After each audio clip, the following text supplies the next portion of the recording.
Hey, Reg, we waiting?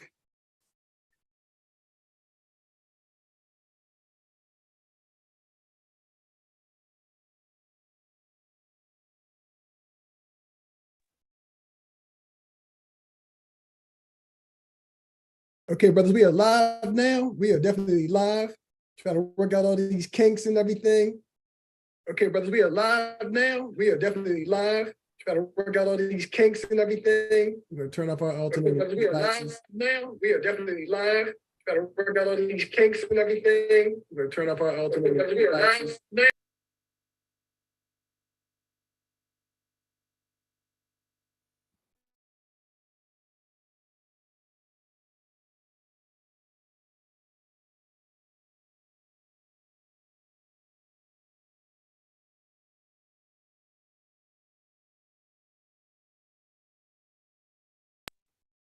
All right, check 1 2, check 1 2. Can y'all hear me?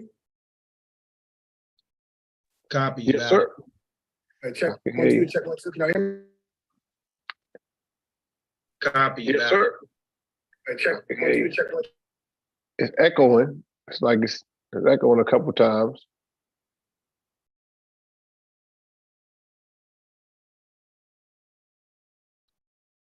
About now.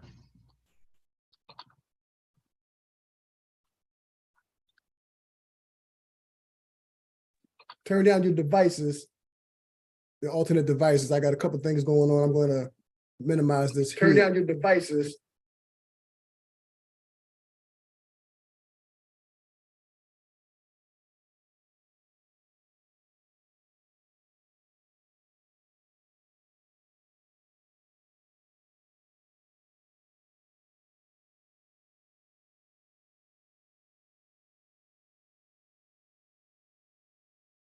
All right, check 1 2. We should be good now. You good? Yep, I hear you clear. All right, cool. So welcome everybody out there in Facebook land and brothers. I just put the YouTube link inside your chat so you can share that to your family, share that to your friends, share that to your networks. It's inside the chat. Just copy and paste that, share that. Everybody out there, I know it's Monday Night Football. I know you're about to watch the Eagles do their thing, but we, the brothers of Iota chapter, the 2nd District Committee for Social Justice, and last but not least, my organization, P.E.A.C.E, wanted to come on tonight and have this conversation with all you across the world, across the land, across this country, to discuss this topic of anti-gun violence. My name is Brother Damon Warren, and I'm the founder of P.E.A.C.E. I'm gonna let these brothers right here, all from diverse backgrounds, introduce themselves as well. Brother Reggie, tell the people who you are and why you're here tonight. Good evening to everyone out there and to my brothers on this panel discussion with me this evening. My name is Reggie Laster. I'm a retired Newcastle County police sergeant and entrepreneur and a proud graduate of Delaware State University, class of '92. I spent over 21 years in law enforcement, and it's a pleasure to participate in this discussion. The majority of my career was spent in the criminal investigation unit. And unfortunately, I've had an opportunity to see up close and personal the effects, the long-lasting effects of gun violence in our communities. We are, I believe, truly at a crossroads as a nation and as a people, because this epidemic of violence that is facing us with regards to gun violence, it's affecting all our households, whether we acknowledge it or not. So it's just a pleasure to get the opportunity to talk with the brothers. They talk about it takes a village. Well, I believe that it's important that the men of the village gather and we discuss things so that we can help and assist our village as we move forward. So again, it is a pleasure to be here. And with that, I yield my time, my brother. Thank you, brother. Brother Dante. Oh man, thank you for having me, Brother Dante Jones. I'm an educator and a coach for over 22 years. originally from Baltimore City, also a proud graduate of Delaware State University. I call myself a fisherman of men. I've raised a lot of young men through coaching. Like I say, originally from Baltimore City, where gun violence is very, very, it's a bad situation, and it's really affecting these young men across this country. And I really believe that through sports, through love, through mentorship, we can make a change. It's going to take everybody to do their part. I give my life to this mission of getting young people through this time, and growing these young boys into young men. So just happy to be a part of this discussion. Thank you, Brother Dante. Thank you for coming out tonight. Brother Vaughn. Good evening, brothers. Vaughn Bond. I worked alongside of Reggie Laster at Newcastle County Police Department. I spent 30 years there. I retired as the chief of police in September of 2021, and then started as the director of public safety for Newcastle County, overseeing police department communications, emergency communications, paramedics, and office of emergency management. Like Brother Laster said, I spent a great deal of my time in the criminal investigations unit, working the crimes against persons squad. And during that time, I had the opportunity to see up close and personal the effects of gun violence, and gun violence in particular in Black and brown neighborhoods. And this was many years ago. We're going back 20 years ago. And at that time in 2001, 2002, when I was in that unit, we thought that would be a peak. Little did we know what was on the horizon.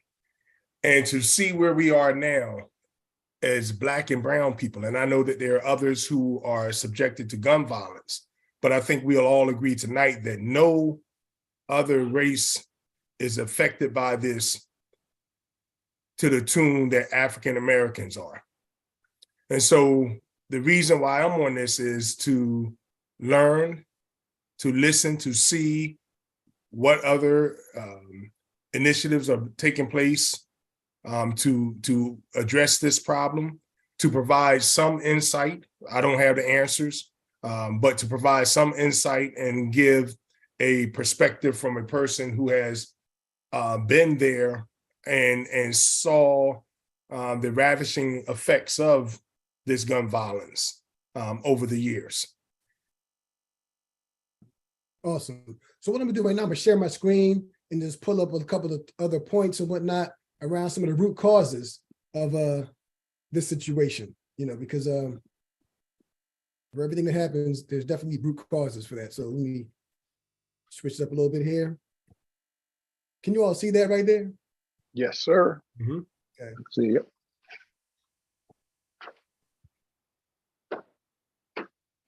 So root causes of gun violence, and some of the things we already talked about: income inequality, poverty, underfunded public housing, under-resourced public services, underperforming schools, lack of opportunity, and perceptions of hopelessness, and easy access to firearms by high-risk people. Brothers, would anybody like to speak to any of those things that you see? I would like to say, a lot of these things is what every major city faces. And you group a lot of these young folks into a low income area, poor schools, lack of resources, lack of opportunities. And it's like, and the bottom one is probably the biggest one is easy access to firearms. It's like a melting pot of a bad situation that just stirs it up and it produces all the violence that we have. If you don't have hope of going out and doing anything positive with your life, then you end up finding negative things to be involved in. Yeah. All right. Yeah, I definitely agree. I think that your list and what you have there's no question. But if I could, and if I were making a list, a couple of things that I would add on there is I think family dynamics Mhm. should be incorporated in that. And I'm sure that Brother Laster can speak to this as well. I can tell you that during my time as doing homicide investigations, that 99% of the young Black men that we arrested for homicides did not have a father figure in a household. Family dynamics play a significant role. See, we were fortunate that we came up at a time when that was still intact. And so you had a father, and if he wasn't in the household, he was still involved, or if he wasn't involved, you had an uncle, you had a male role model or male figure that told you what the boundaries were. And that's missing nowadays. And so there's a lot of these young men don't have that discipline instilled in them at an early age. And so they turn to that gun violence and that street life. Another thing that I would add on to there, and I think is I hate to see how the music has changed, but back in our day, when we listened to hip hop, I listened to Run DMC, I listened to LL Cool J. All we wanted to do was get an Adidas sweatsuit and some shell top Adidas and fat laces, because that's what we listened to and that's what we saw them wearing, and that was cool. But listen to the music today, and they're talking about getting a Glock, putting the extended mag in there, putting the switch on there to turn their semi-automatic into an automatic capable of shooting 50, 60 rounds in seconds. And so those things, I think, are playing a significant role and should be added on to the list if I were doing it. And I'll also say just one more thing is the you put on there the access to firearms, but I would say positive role models. Mm-hmm. There's when you go into certain communities and certain areas, the role models that these young men look up to are the guys that's on the street that they think they're getting money. And that's who they admire, that's who they idolize, and that's who they want to be like, because they have no one else to take a look at. Yeah.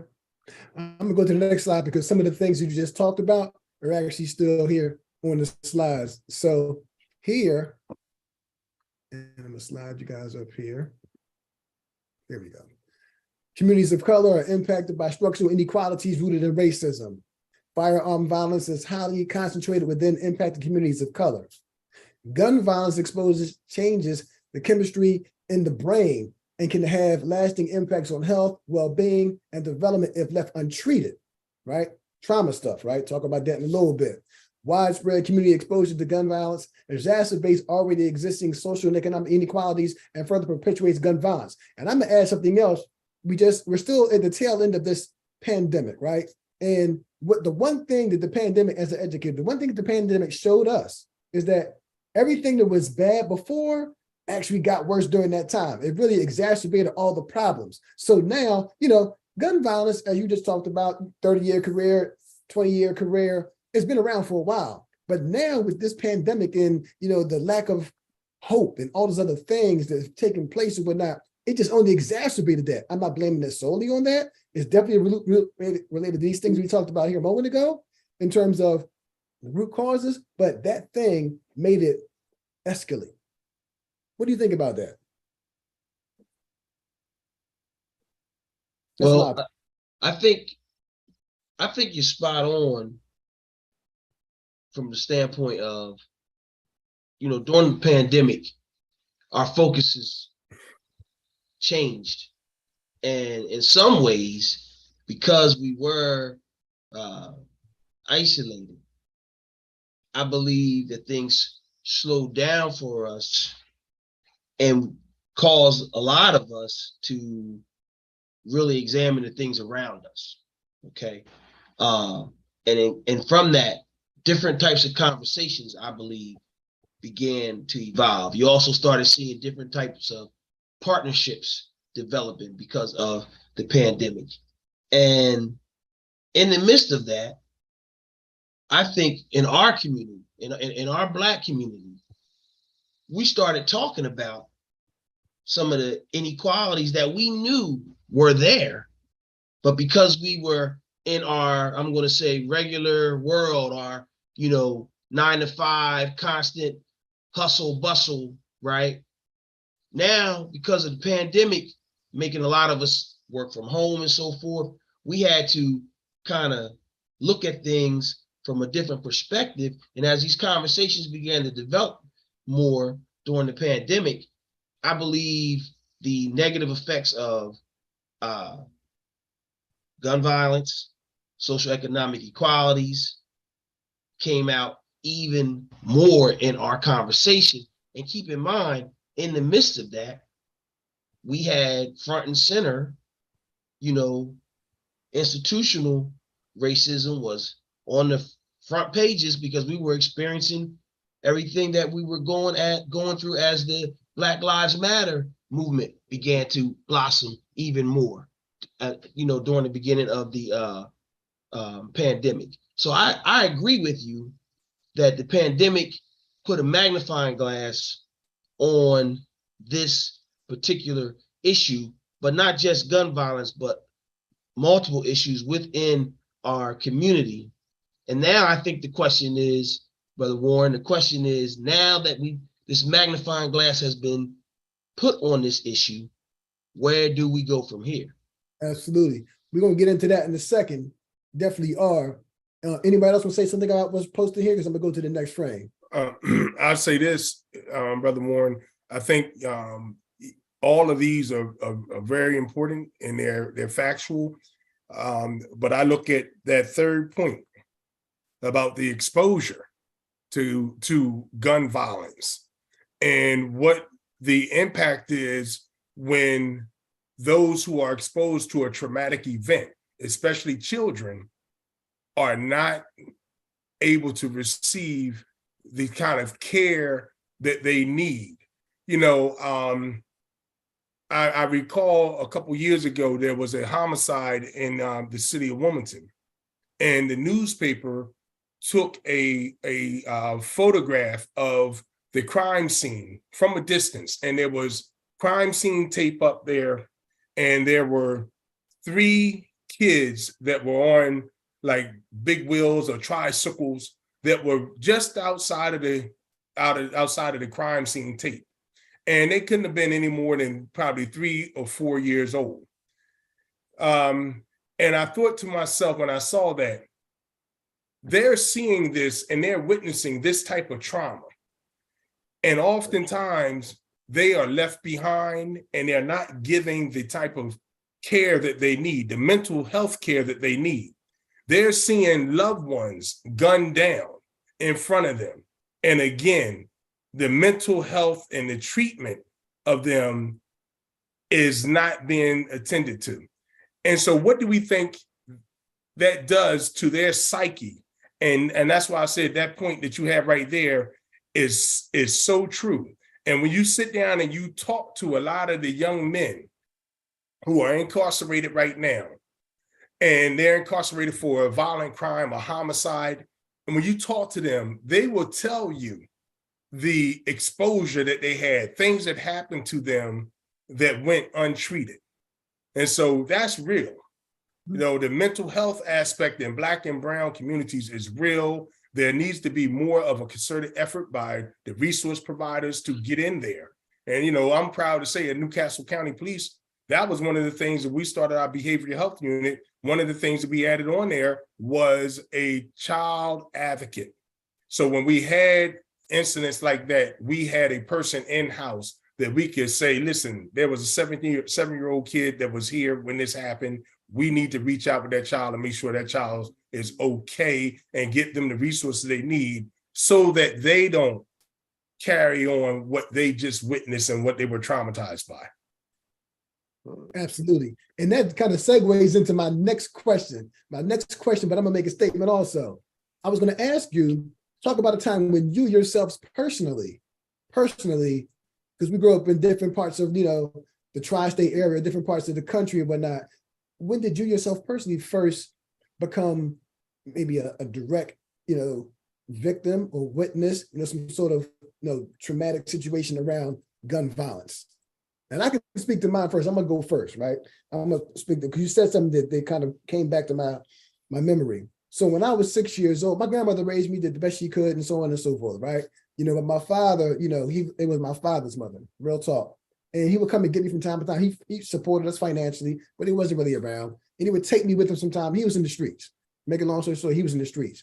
And he took me with him one time to one of his friend's house. And I'm playing outside with like that friend's kids and whatnot in North Philadelphia. And I'm 6 years old.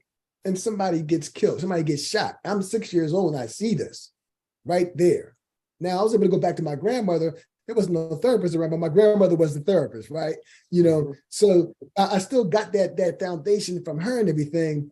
But what that did was it sort of desensitized me a little bit to a degree. And I've seen other things throughout my life. But to speak to what you just said, at least I had my grandmother. My grandmother was for the most part, my mother, my father, my therapist, everything. Grandmothers were different, right? Different. And the good ones were different. So at least I had that.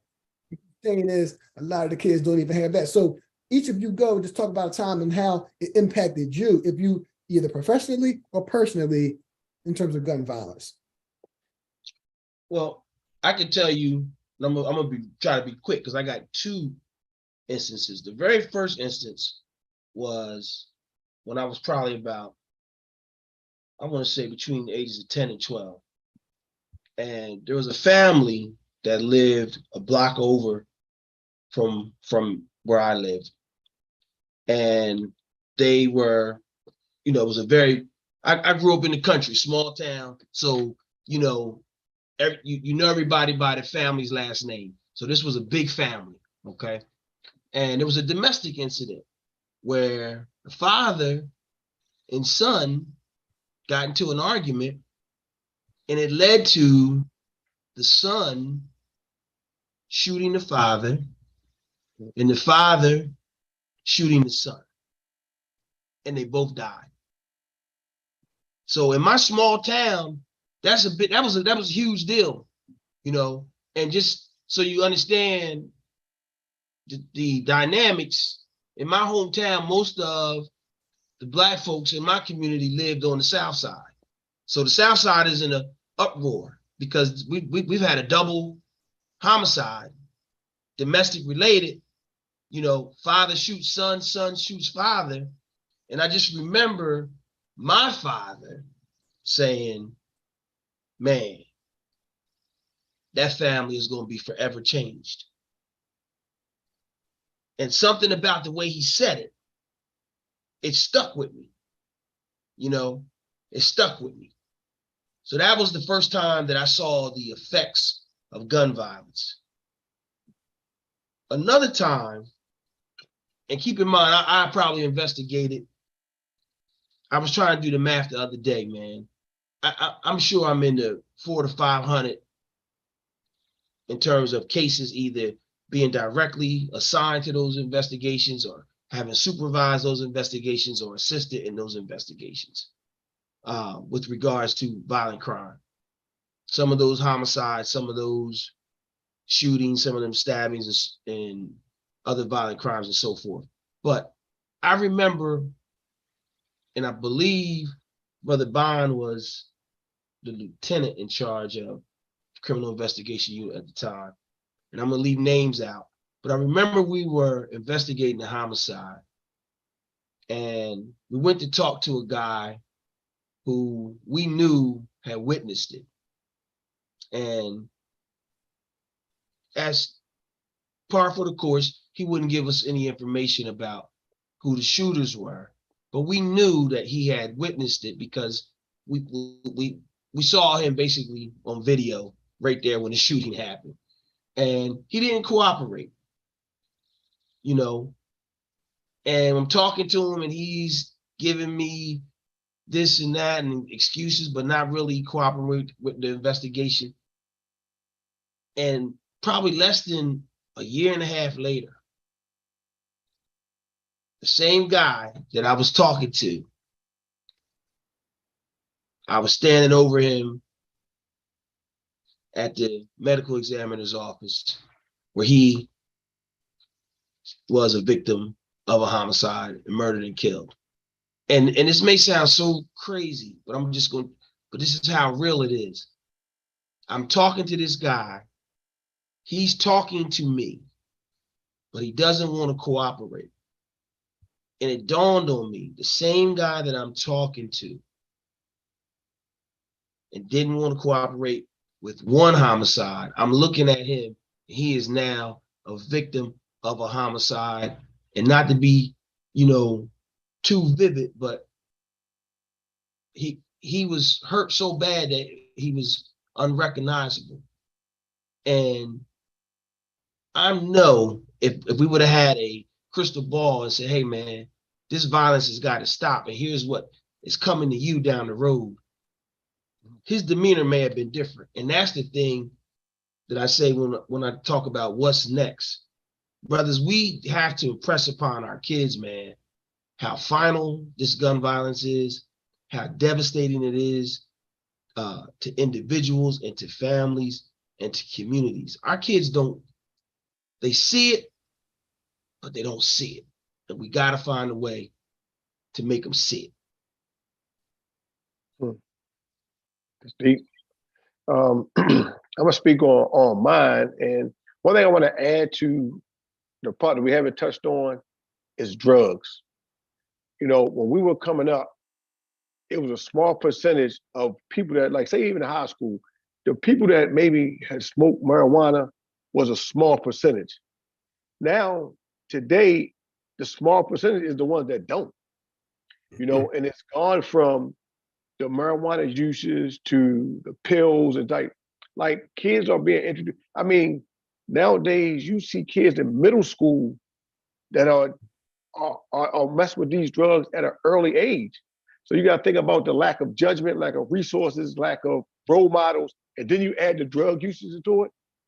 That's a lot of reason why things I think have are starting to spiral more and more out of point, because the drug is ridiculous. But I want to touch on one of my kids, one of my players. This young man by the name of Daryl Smith. He was my quarterback when I first started coaching.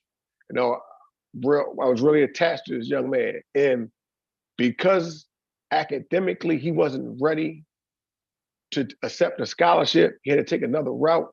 It kept him in Baltimore City, and he ended up losing his life. And the sad thing with him is he was originally shot one time. He was shot in his arm and his leg, his right arm. He was a quarterback, shot in his right arm and his leg. And I told him, one of the things we had a discussion we had, I said, Daryl, God is trying to get your attention.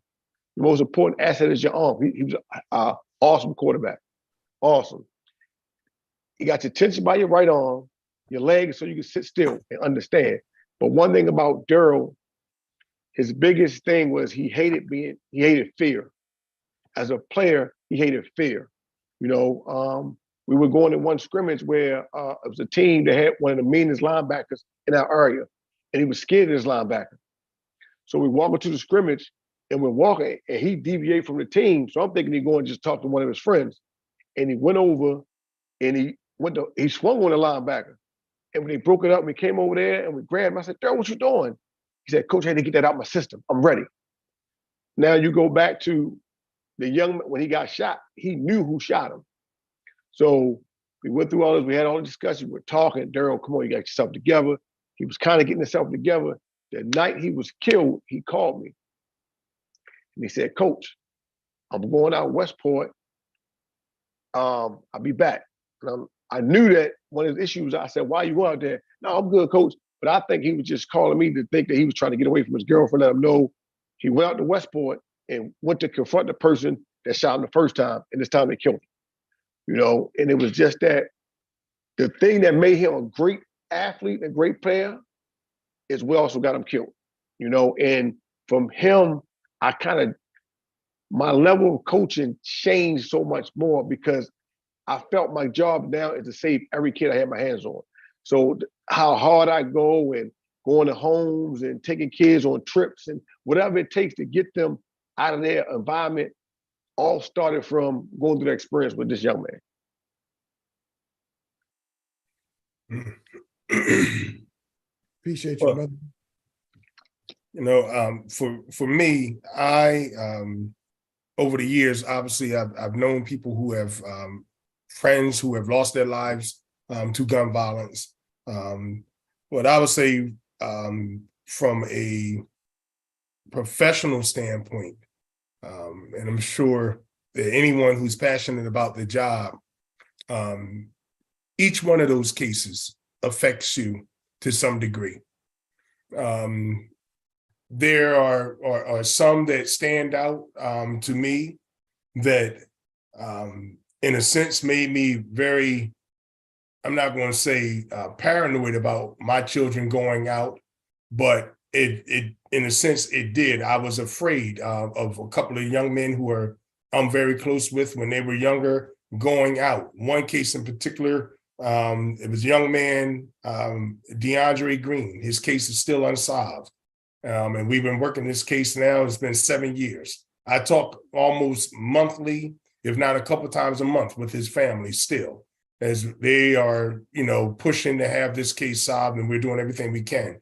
But here was a young man, 15 years old, Christmas break, high school. He told his mother and father, I want to go to a party in Newark, out in the suburbs. His parents said, Wayne and Keandra said, we don't want you to go, but if you're going to go, just be safe. They said he's going to Newark, so they felt like it was no problem. Great young man, never had an issue, wasn't in the game, well-liked, well-respected, loved by his teachers, known as the class clown, loved to dance. Everything that you would want in a son. This young man was that. So he went to a party at the Brookside Community Center. A fight broke out. Someone pulled out a gun and they started shooting. DeAndre and one of his friends were running away from everything. One of the rounds struck him in the back and he died. I was on call that day. And when they called me, they said, Captain, we have a young man that's been shot and killed, 15 years old. I said, okay. They explained to me.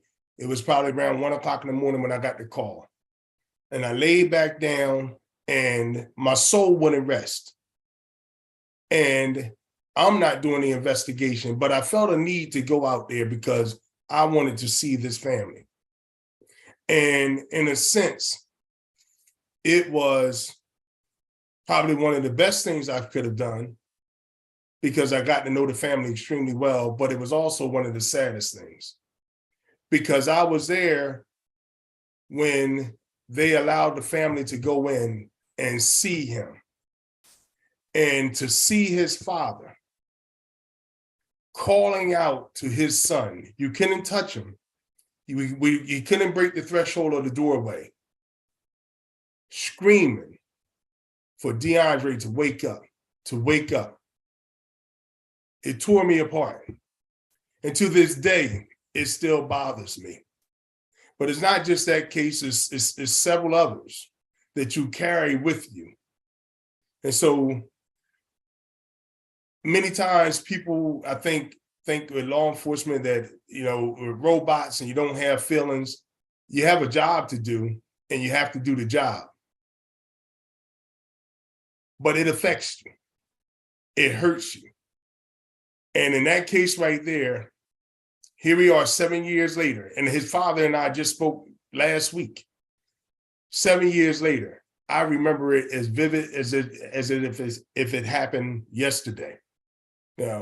Doris and Reg, I know you remember the 15-year-old girl in Belvedere, her and Domingo, young girl, 15 years old, out in front of her house. Her father was celebrating his birthday with some friends. Somebody drives by, they shoot the daughter, and they shoot another man that was attending the party and kill her, 15-year-old girl.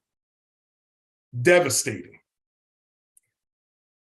I went to her funeral and I went upstairs in the balcony.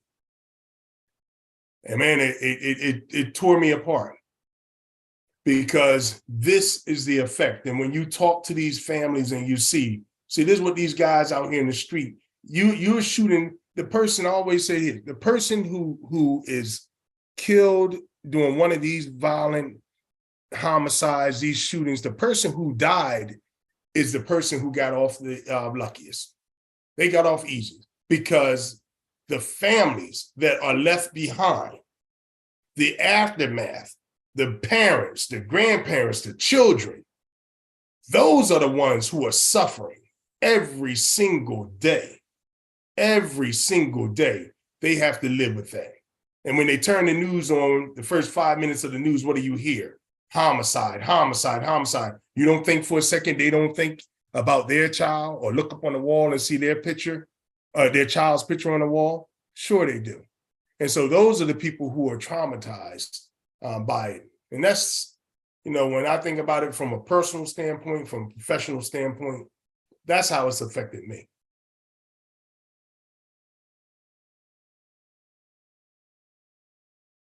I mean, so the common theme in most of these situations are all dealing with, like, family, lack thereof, and how it impacts the family and so on and so forth. So let's shift it a little bit, and we began going in that direction to talk about, some solutions, right? Let's talk about what we can do, some things that are already doing, some programs, some things you see that are kind of working, some things we need to get back to.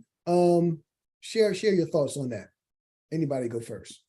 Well, and I'm gonna tell you, now stay with me, because I might seem like I'm veering off. But think about this.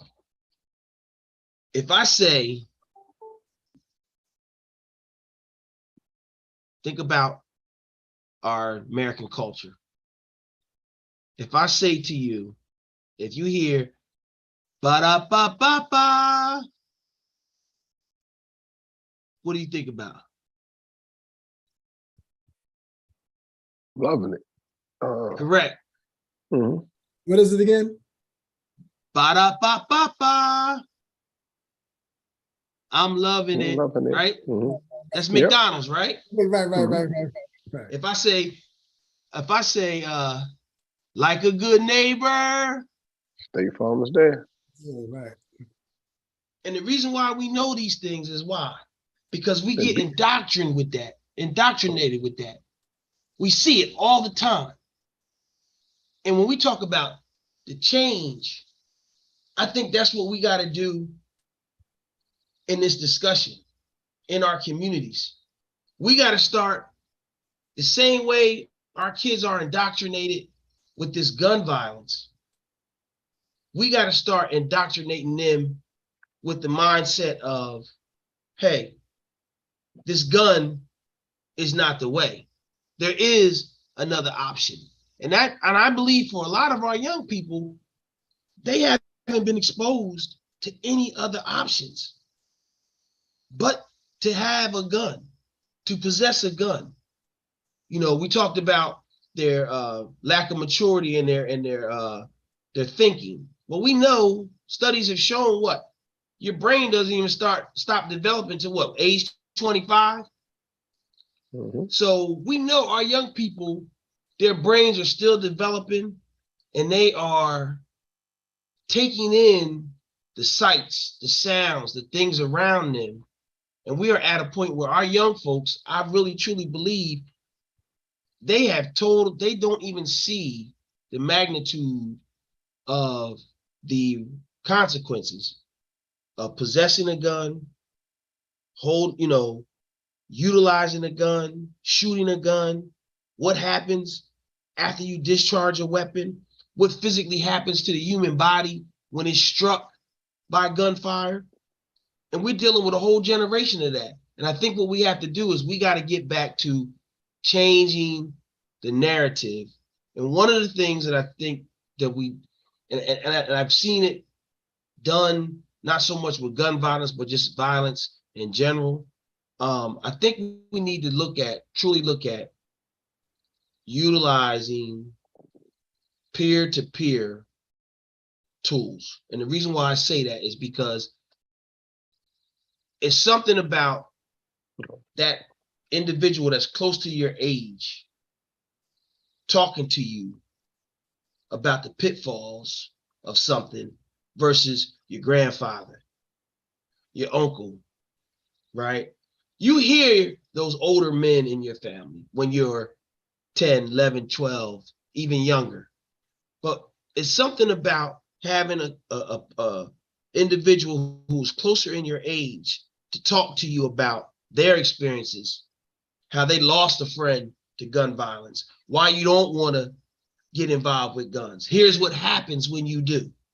And then I think our job as the elders in the village is to reinforce that. And that's how we change the narrative so that when we start saying, hey, we're not messing with guns, we don't pick guns up, it becomes just as routine as and familiar to them as these jingles that we hear every day in social media and on television and on the radio and so forth. We got to change the narrative, and it's going to take all of us, but I think we got to look at that peer-to-peer mentoring and intervention, because I think that's a powerful piece that we can utilize here in our community.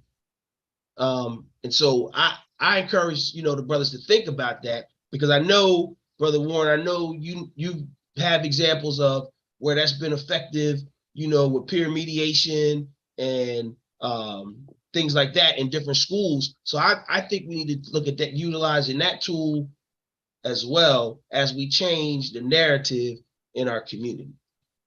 Appreciate that. Hey, those that are out there watching, or those that will watch tomorrow because they're watching the Eagles game right now, take that information down, because peer mentoring, peer interaction is critical, because right now the peers many of these young men are involved with are the negative peers. So we're going to talk about those positive peers in a second, but I don't want to get too far ahead. Somebody else go and talk about what you think we can do to support. Brother Bond, you want to go?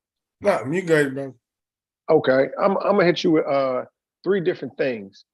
One issue is our music.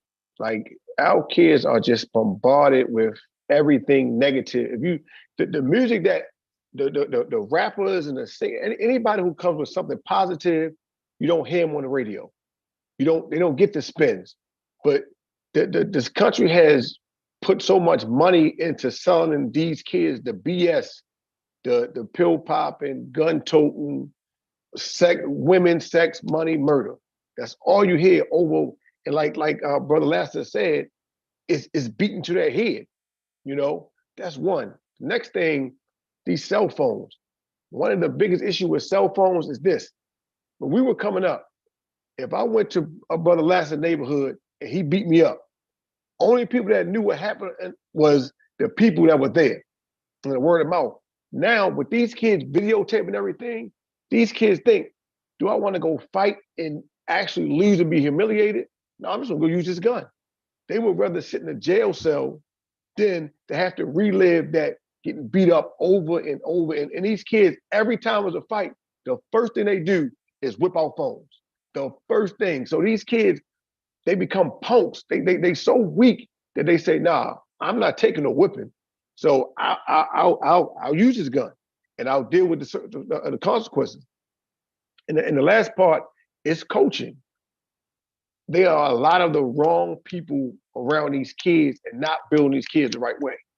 So they bring these fake thug mentality to these babies. I go to football games and basketball games, and if you hear the coaching, you hear the parents, it's like these kids ain't got a chance. Because when I was growing up, I know that my coaches did certain things. We never seen it. My coach would never smoked around us. They didn't drink around us. You go to any Little League football game, you walk up to practice and there's weed in the air. The sports is supposed to be the sanctuary, the safety zone. That's supposed to be the free from all the world. But now these kids walking through weed and drinking to get to practice. You go to Little League football games, everybody got red cups. You smell weed in the air. Like, we're not giving these kids an opportunity to become great. And that's all they see. Now, one thing is, all of my coaches grew up all poured into me. So I wanted to be like them.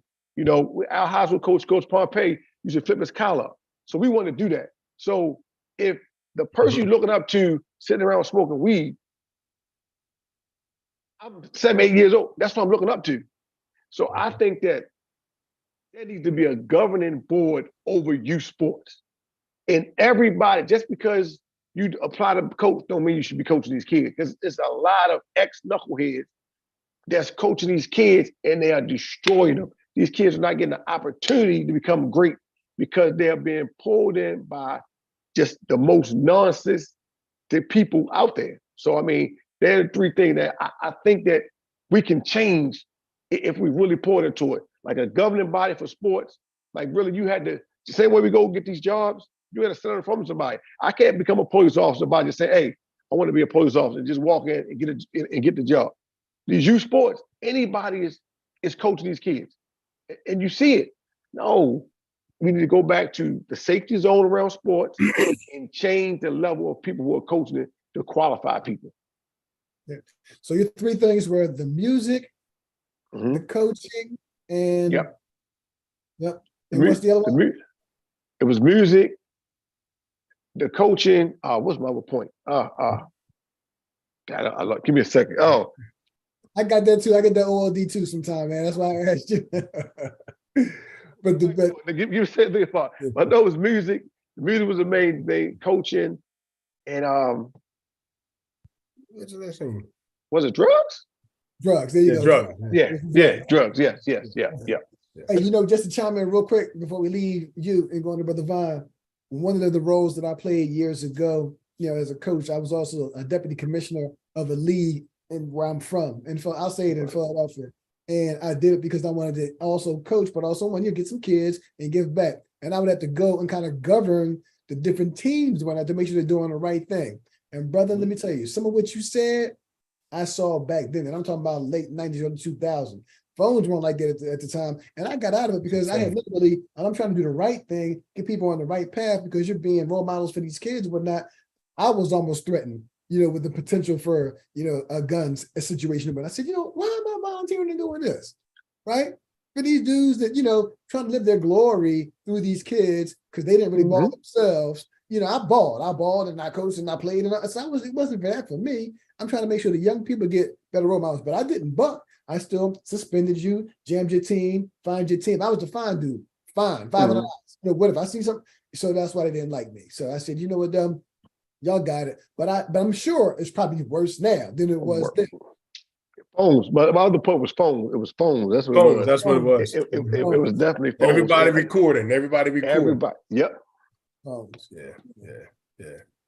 Brother Vine. Yeah. I know we running short on time. I simply say this. I think I agree with everything that the brothers have said. You know, Brother Laster said that we need to have jingles, and he's right. We know the jingles, and unfortunately, there's a jingles that's being sung in the hood and in our communities all the time. And unfortunately, those jingles go along these lines right here. 144 245s, 3 loaded clips, 4 N-words roll, 1 N-word drives, 500 bins, 6 reasons why this kid should die. We shooting every MFer outside, pull up on this block, jump out the car, guns in our hand. At the same time, everybody ran. There that N-word go, hiding in the crowd, let the trigger blow. 7 shots, now he's lying on the ground. That's the jingle. Yep. That's the jingle that we're dealing with. And that's the monster, the snowball that it continues to roll and get larger and larger and larger because there's so much money being made off of this garbage with no concerns about what lays in the wake. Right. No concern with what lays in the wake. And it's time for the young boys that are talented, you know, who can sit down and they can make the beats and the music and the lyrics. It's time for them to change their tune. Yeah. Because they're the ones that really have say in this. They're the ones that can control it. but we also know that they Right. trying to get paid. And so the record companies are allowing this. Mhm. No other race, and correct me if I'm wrong, brothers, no other race has a self-hatred, and we can talk about slavery, we can talk about this and all that. No other race celebrates ignorance. But us. That's very true. But Very us. true. Very true. You don't hear any other race talking about shooting and killing one another and raping our women and doing that, all that nonsense like you hear coming from the music that's being played and being pumped into. So those are the jingles that we have. The question is, how do we stop it? And unfortunately, for those of us that are in a position to own a record company, they don't want to do the right thing. I switch over, man. I don't listen to, I love hip hop, but you know what I listen to? I listen to Christian rap. And I'm gonna tell you, the tightest lyrics, them boys are bad. Some of them used to be, in the game and all that. They changed their lives, and they know that no, the money isn't in the Christian rap, but they're doing it for the good. And Right, that is what the record companies have to seize and what they have to do. But they're not going to do it because this violence that we're talking about, at the end of the day, it only affects certain populations, and it's too much money to be made. Exactly. Oh, you know what? That's an excellent point. And I'm gonna say shout out to my cousin Billy, who lives in San Antonio. He's a Christian rapper. In fact, I'm gonna see if I can pull the stuff up real quick or whatever. He's a Christian rapper. He calls himself Pound, like LB, but like Pound. And he Okay. has a great album. I'll share it to you. You can play it, share it with the young people and everything. I actually shared it at one of the places where I work, and the young fellows were like, because it sounds like what they're used to the beat. But it's saying something. What he's saying, It's saying something. It's saying It's saying it's something. positive. Yeah. Oh, we're talking about God Yeah. and talking about Yeah. being, you Yeah. can use those same beats and talk about something positive. Something positive. Something positive. It's a sister by the name of, I won't give the name, but there's a question. It says here, do you all believe if the Divine Nine organizations can be more of a presence in the schools and the sports events to provide the motivational support, like the McDonald's jingle? And that question I'll say is from from Naisha James. I'm going to say yes. Here's why I say yes. I think you'd be hard pressed to find an area in the Black community where the Divine Nine hasn't been involved and hasn't made a difference. Let's look at it. Legal field, we have multiple examples. Education, finance, sports, community involvement. So the answer is yes, because the one thing that all of our organizations have in common is two things. Our members, the majority of our members look like us, right? True. And all of our organizations have a mission that involves, in some shape, form, or fashion, maybe worded different, but involves uplifting our people. So I'm going to say yes. And quite frankly, I think that that's one area that as a organization and as organizations that we need to make sure that we are giving our full attention. It's great that we raise scholarship money for kids, but let's be honest, a lot of our scholarship money is going to kids that's already going to school anyway. Right. They're going anyway. That's true. Right. But what about the kids that are not going? Yeah. What about the kids who just need that little leg up? So yes, we have to do more, and we got to be unapologetic about it. Absolutely. And we can put pressure on each other to buy tickets for this event and that event, and make sure we get the seersuckers and sundress. Make sure we get to, you know, this event. Make sure we get to the boule and this and so forth in the conclave. We got to put that same pressure on each other to make sure that we are doing our part at our local level and having that influence. So it should be nothing for our young boys to walk in the room and know who we are. We should be able to say to our young boys, friends, how many of us have them? And they should be able to say what? Friends, Once we can depend on. Absolutely, absolutely.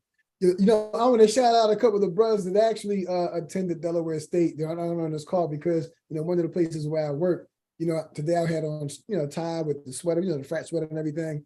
And they said, yo, do you know Brother Stretch?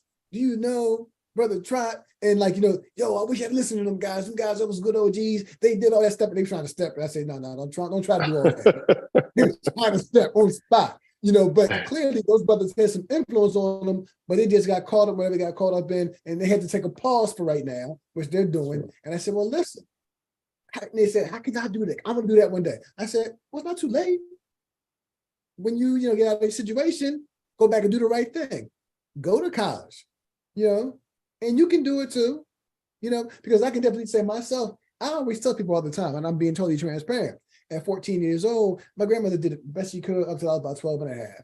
When I got 12 and a half and I saw the chains and I saw, if you remember that scene in the movie Notorious, when Biggie Smalls was sitting on the steps and he saw the guys riding down the street with all the different designer clothes and the chains and all that kind of stuff.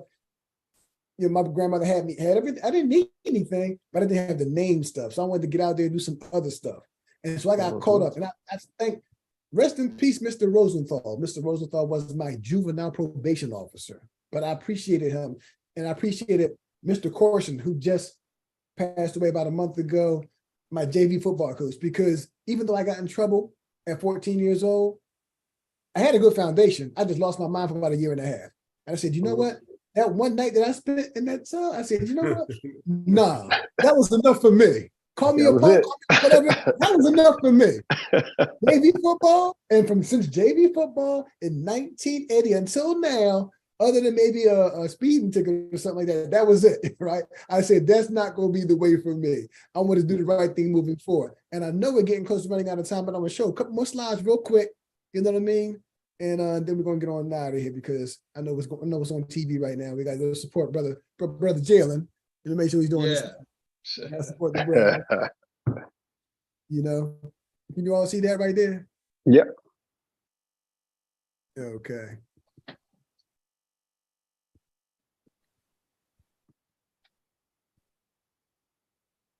So some of the ways, I'm just gonna go from this screen right here. We're talking about some of those overarching ways to eradicate gun violence in urban areas. In addition to limiting easy access to firearms by high-risk people, we must address the underlying social and economic inequalities that fuel gun violence. Adequately fund community-based violence intervention and prevention efforts grounded in evidence that builds authentic relationships with those impacted, and support local organizations that address the social and economic inequalities at the root of gun violence. One of the things that I speak about right now, and you know, if you kind of peep my shirt, you know, I always talk about emotional intelligence, right? Because one of the biggest issues, and we kind of talked about it a little bit on here, where the young people don't know how to really deal with themselves, nor interact with other people, you know. And I've actually began some conversations in this area, in the state of Delaware, to talk about some of this work right here. And anybody that's out there that's interested, please, I'm gonna share a resource with you as well to possibly partner with me or partner with any of the brothers here to get our young people back on track. And this is not just for the state of Delaware, because we have virtual, because we're around the world, we're across the nation. We can do all these kinds of things right now, right? Definitely restorative justice, restorative practices, understanding people's emotional intelligence, you know, because I always say EQ over IQ equals a better you. You can have a great IQ score, intelligence quotients, but how do you deal with your emotions? How are you doing that? And I think a lot of it, everything else we talked about, facts. But this thing right here, deal with emotions, because there's a lot of brothers incarcerated right now because they did something and they got triggered emotionally. Mm-hmm. And those are facts. What I want you to do at this point in time, brothers, if you could just shout out a young man is doing a positive thing that young people should look up to. Somebody positive out there that somebody can look towards, because we got some young brothers out there doing some good stuff.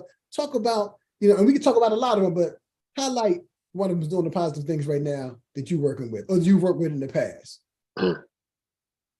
I like to shout out a young man I coached back at Emerson High School. He was a running back, state championship running back, went to college, received his bachelor's at Bowie State, his master's at Howard, and now he's a world-renowned author and poet.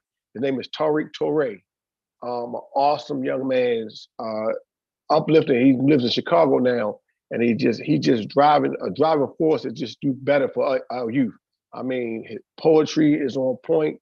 He has a book about the black dollar and how it circulates through the community. It's a youth book that he put out there to teach young people how our money can circulate through our community if we do it right. So it's a way to build us our economic wealth. So his name Tariq Touré. Okay. Shout out to Tariq Touré. Shout out to that brother right there. Shout out to that. He's on social media. People can check him out. Yes, indeed. Mm-hmm. Okay, for sure. Facts. Anybody else? Anybody you want to shout out and uplift to the communities? They can follow these young people that are doing positive things. Excuse me. It's a couple of young fellas, and they're not so much younger now. They're starting to get up there a little bit, but I'm very proud of them and proud of the role that I played in their life. Shane and Shannon Raleigh, both of them from Newark, Delaware. Shannon Raleigh, when they were younger, their mother was one of the guidance counselors at my school. Father was a school administrator, and they lived down the street from me.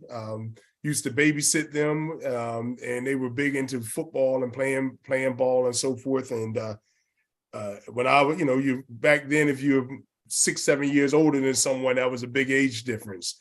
And so I spent a lot of time with them, and watch both of them young men grow up, go. Shane played football at Temple, graduated, has been an educator now for the last 20 plus years. He pours back into the community. His brother Shannon graduated from Villanova, played ball there, football there, and now he is doing a recruiting. He has a company that does recruiting for colleges, and the name escapes me right now, but he's partnered up with a few other guys and doing major events and recruiting and high school combines. They've done one at the SoFi Stadium. They did another one at Dallas Cowboys AT&T Stadium. So and giving back and doing things. And more recently, young men, that are doing great work. And he's one of our frat brothers, Kyler Murray, spring 18 down at Dell State. P.E.A.C.E. is entered into photography. Got into that field and is now doing the sports photography for photos for University of Delaware. Young man, I've been part of his life, his entire life, and seeing him and now looking at his interactions with other young people and talking to them and being that positive role model. It's others. So it's a good feeling. I got a call yesterday from a young man that I met. He went to Delaware State. He was a part of our Noble student, our student chapter of Noble at Delaware State. Marcus it was a police officer in Virginia, but he was telling me that he's coming back up here and going to take a position in New Jersey. But again, young man doing great things, and I'm just happy that I can say that I was a part of their life and poured into them, and now to see them doing the same thing. And I think when we talk about what do we do to eradicate this gun violence and the violence in our communities? I think it takes the things that, Brother Laster, Brother Warren, Brother Jones, and the brothers that are on this and people that are listening, all pouring back. We can't all mentor 30 or 40 people, but if we can find a few people along the way to pour into, one of the things you think about, man, when it comes your time that you're going to be placed in that casket, a lot of people, when they die,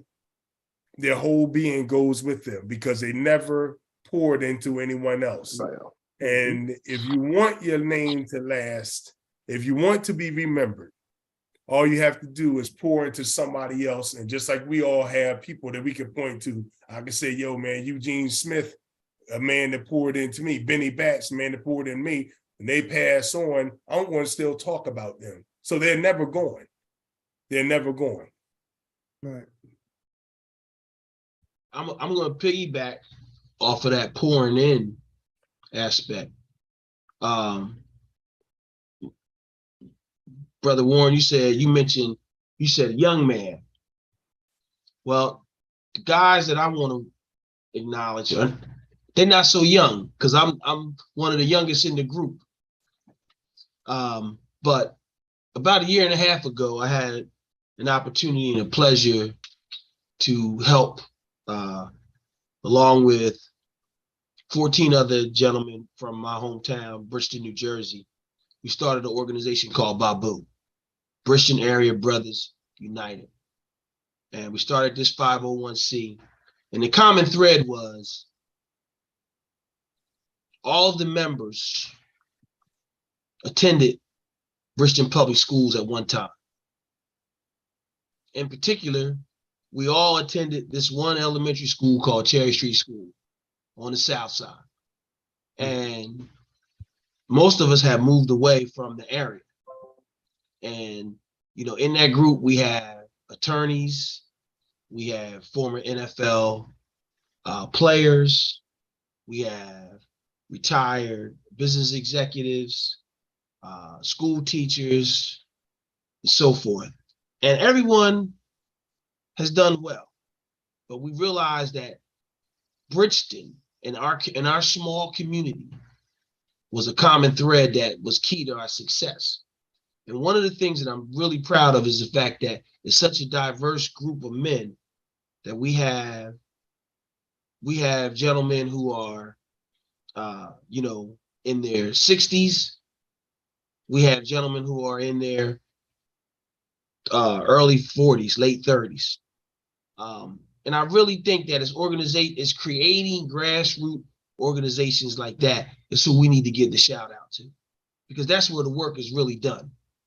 That's where the work is really done. And we need to make sure that we are giving and showing that example to our young people today. I heard somebody say they can't be what they don't see. Good point. And that stuck with me. They can't be what they don't see. And that's what we got to do. That's what we got to do. So I want to give a shout out to the members of BABU, Bridgeton Area Brothers United, because we are trying to make a difference. And I encourage all of us to give back to wherever we came from, because the bottom line is this: if you didn't have that grandmother like you talked about praying for you, that auntie praying for you back at home, you wouldn't be where you are today. Good point. I'm going to share my screen for a second right here. And talk about a young man that I've been kind of mentoring lately. And for quite some time, actually.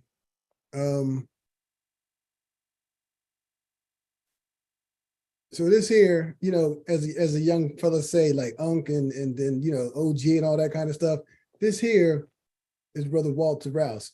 Walter is currently starting tackle at Stanford University, right? Now, He grew up in the DC area. Me and his dad were best friends. And so around 2019, his dad ended up transitioning. And so since then, I've been having an opportunity to mentor him and coach him up, virtually and talk to him and so on and so forth. And I got out there this year, after the pandemic, to finally catch a game and everything. And heck of a young man, highly intelligent, 4-year starter. That's from his very first game as a freshman. When the junior went down, they plugged him in, and he's been starting ever since. Missed the game this year for the first time, right? But not only is he a great football player, he has a 3.6 GPA. Currently, he's one of the top-ranked student athletes in the country. William V. Campbell Trophy finalist, and that recognition. And they'll find out. It's sort of like the Heisman for academics in sports, right? And so that particular group will be, flowing out to Vegas. And I think the reward ceremony is like December the 6th.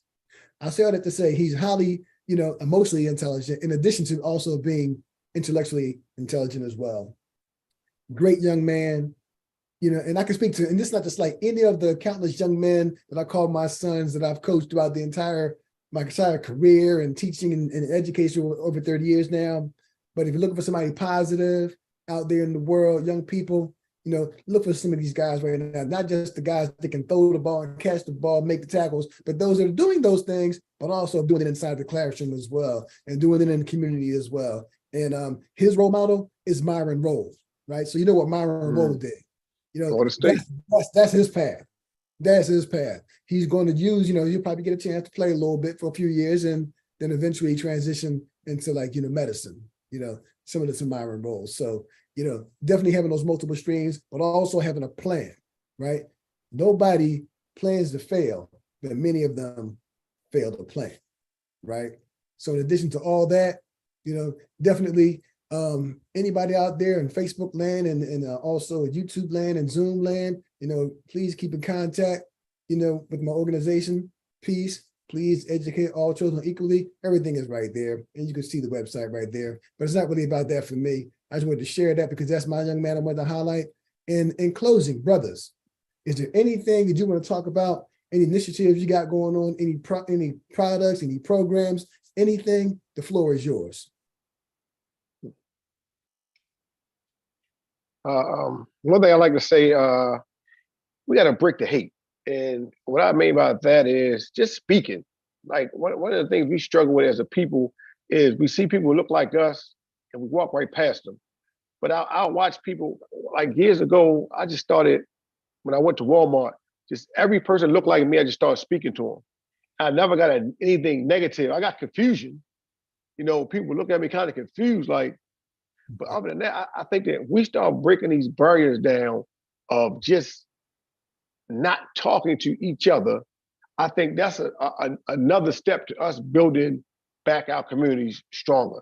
Just by speaking, we grew up, we always was taught to speak to your elders, speak to different people. Right now, we walk past each other, we see somebody look like us, we sizing them up, but that person that you don't speak to could be the person that holds the key to your future or something you need, a business or opportunity, or that might be something that sparks this person who having a bad day, about to maybe make a bad decision. So I think one of the things that we need to do as a people is break the hate by just speaking to one person at a time.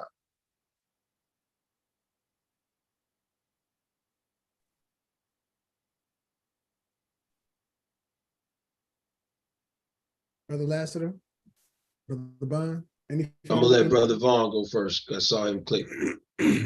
I think I like that, Brother Jones. I like that. Sometimes I'm guilty of not doing that. I speak more often than I don't, but from time to time I don't, and I'm gonna try to live up to that. One of the things that I would like to see and is from the standpoint of religious standpoint, I think is that I would like to see us as a people start to put God first, and not the other things. I think that we we need to refocus back on our families, raising our children as a village. I think that, it seems to me that over the years we've become infatuated with materialism, and that has become the focal point for a lot of us. And I think that if we can shift that, if we can start to say that, yes, it's nice to have money, it's nice to have good things, but let's not make that the focus. Let's focus on working to solve the issues that we talked about today. Because I think that we have the resources, within our community to do it. But there are oftentimes, as I said, competing interests. And, we get caught up into the money aspect and having those nice things. And at the end of the day, none of that really matters. It doesn't matter at all. What matters is that you made a difference, that you did something. And it doesn't have to be 1,000 people lined up and saying it, but if you did something for a few people, then your life was well spent. And I think that we have to get back to that in order to see the change that we talked about and that we all agreed we need tonight. That's all I have, brother. I'm gonna close out on the uplift tip. I'm looking at 3 outstanding men on the screen. Brothers, it's been a pleasure to have this conversation with you tonight. I just want to leave you with this. There's more people watching you than you realize. There's more people watching you than you realize. And so as we move forward, let's move forward with purpose, because we are affecting lives many times and we don't realize it. Things rub off on people and you don't always know. And sometimes it comes back to you years later. So let's please keep that in mind as we move forward. Let's keep lifting each other up. Let's be that example to others in our community so that like minds can draw together and build.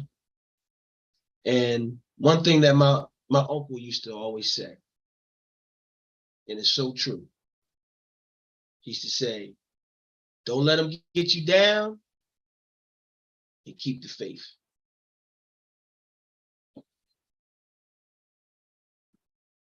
So everybody out there in Zoom land and Facebook land and YouTube land, we all appreciate you for checking us out tonight. And if you didn't check us out tonight, this will be saved, housed on YouTube, and I'll share it out to the world. Please share. If you heard something tonight that resonates with you in terms of not just the problems and the issues and the concerns and so on and so forth, but techniques and strategies. And I'm sure these brothers would also be welcome to you reaching out to them as well to get more information that can help you in your respective communities throughout this area and throughout the entire country, because we all must come together to do something about this tragedy that's happening in all our urban environments. And it's only hurting us. It's hurting us more so than anybody else. You're looking at four men from the African diaspora. They're out here helping people, helping children, helping the community. So listen to what you heard tonight and use this information in your respective communities. Tonight was the first in the series of Manhood Mondays, anti-gun violence. We'll be back in December, different panel, maybe some of the same brothers here, to talk about manhood specifically and what that looks like. Because That's where the work is, the mentoring and so on and so forth, and uplifting. You want to be what you need to see? Well, we need to talk about that too as well. So that's going to be our next topic, in December. My name is Brother Warren. I appreciate you all for coming out here tonight. Brother, stay on for a second. Again, PEACE stands for please educate all children equally, but also the education starts in the home with all the parents. We appreciate you for checking us out tonight. God bless you.